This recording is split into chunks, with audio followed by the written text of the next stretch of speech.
Crise systémique globale. Jean 15,15. Je suis le cep, vous êtes les sarments. Celui qui demeure en moi et en qui je demeure porte beaucoup de fruits, car sans moi, vous ne pouvez rien faire. Psaume 127, 1, 2.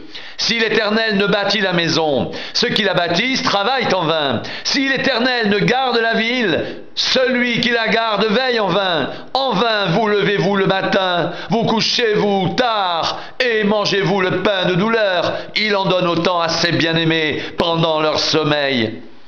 Psaume 62, 8, 12.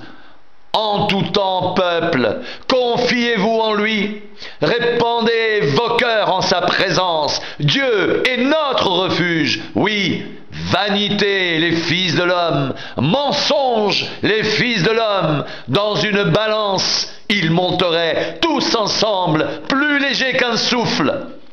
Ne vous confiez pas dans la violence et ne mettez pas un vain espoir dans la rapine.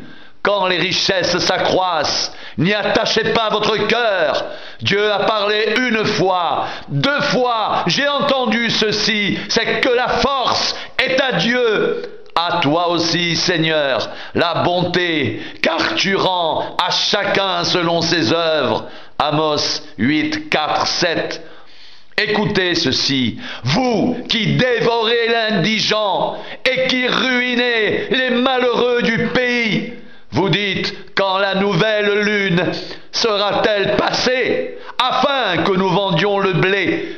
Quand finira le sabbat, afin que nous ouvrions les greniers? Nous diminuerons les fats, nous augmenterons le prix, nous falsifierons les balances pour tromper, puis nous achèterons les misérables pour de l'argent, le pauvre pour une paire de souliers, et nous vendrons la criblure du froment. L'Éternel l'a juré par la gloire de Jacob, je n'oublierai jamais aucune de leurs œuvres. Jacques 4, 1, 10. D'où viennent les luttes et d'où viennent les querelles parmi vous? N'est-ce pas de vos passions qui combattent dans vos membres? Vous convoitez, vous ne possédez pas.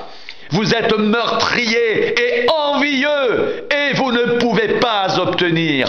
Vous avez des querelles et des luttes et vous ne possédez pas parce que vous ne demandez pas. Vous demandez et vous ne recevez pas parce que vous demandez mal dans le but de satisfaire vos passions. Adultères que vous êtes, ne savez-vous pas que l'amour du monde est inimitié contre Dieu? Celui donc qui veut être ami du monde se rend ennemi de Dieu. Croyez-vous que l'Écriture parle en vain? C'est avec jalousie que Dieu chérit l'Esprit qu'il a fait habiter en nous. Il accorde au contraire une grâce plus excellente.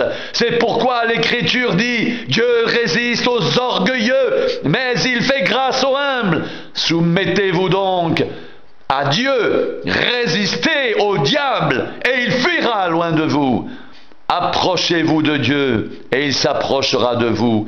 Nettoyez vos mains, pécheurs. Purifiez vos cœurs, hommes irrésolus. Sentez votre misère. Soyez dans le deuil et dans les larmes. Que votre rire se change en deuil et votre joie en tristesse. Humiliez-vous devant le Seigneur, et il vous élèvera. Jacques 5, 1, 6. À vous maintenant, riches, pleurez et gémissez à cause des malheurs qui viendront sur vous. Vos richesses sont pourries et vos vêtements sont rongés par les teignes. Votre or et votre argent sont rouillés et leur rouille s'élèvera en témoignage contre vous et dévorera vos chairs comme un feu. Vous avez amassé des trésors dans les derniers jours. Voici le salaire des ouvriers qui ont moissonné vos champs et dont vous les avez frustrés. Crie, et le cri des moissonneurs sont parvenus jusqu'aux oreilles du Seigneur des armées.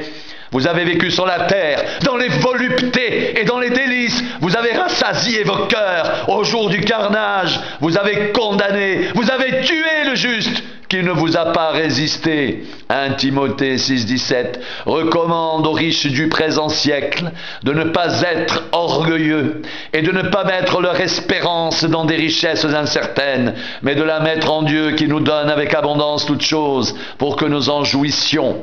1 Timothée 6,12 C'est en effet une grande source de gain que la piété, avec le contentement, car nous n'avons rien à porter dans le monde, et il est évident que nous n'en pouvons rien emporter. Si donc nous avons la nourriture et le vêtement, cela nous suffira. Mais ceux qui veulent s'enrichir tombent dans les tentations, dans les pièges et dans beaucoup de désirs insensés et pernicieux qui plongent les hommes dans la ruine et la perdition, car l'amour de l'argent est une racine de tous les maux, et quelques-uns, en étant possédés, se sont égarés loin de la foi et se sont jetés eux-mêmes dans bien des tourments. Pour toi, homme de Dieu, fuis ces choses et recherche la justice, la piété, la foi, la charité, la patience, la douceur. Combat le bon combat de la foi. Saisis la vie éternelle à laquelle tu as été appelé et pour laquelle tu as fait une belle confession en présence d'un grand nombre de témoins. Matthieu 6,24 Nul ne peut servir de maître, car ou il haïra l'un et aimera l'autre, ou il s'attachera à l'un et méprisera l'autre. Vous ne pouvez servir Dieu et Mammon.